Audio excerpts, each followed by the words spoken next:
star. I'm going to give you a star. You have to And you have to, be part of it. Sit. Sure. Hurry. whoever gets the most stars is going to get my present. I've got coloring books, I've got crayons, I've got a little game. Okay? All right.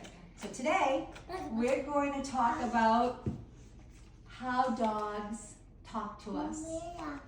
Okay? So Mila, did you know that dogs talk to us? Yeah.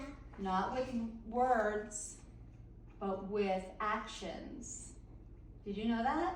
Okay, so these are pictures of dogs like Ziggy, and I want to look at two things. They're really important because there's something that we can look at.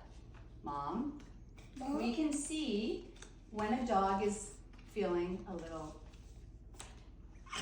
like they need space. What will they do? What do you think?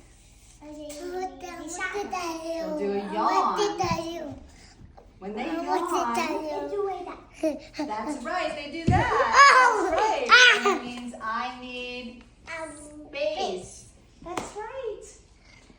It doesn't mean they're tired. It means I need space. And when they do this with their tongue,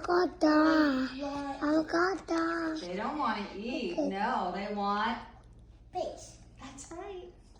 Okay, so maybe we can keep this on the refrigerator, and that way they can point out what Ziggy is doing, right? And whoever comes back to Mom and says, hey, I saw Ziggy tell me that I need space, will get a star, okay? Another dog?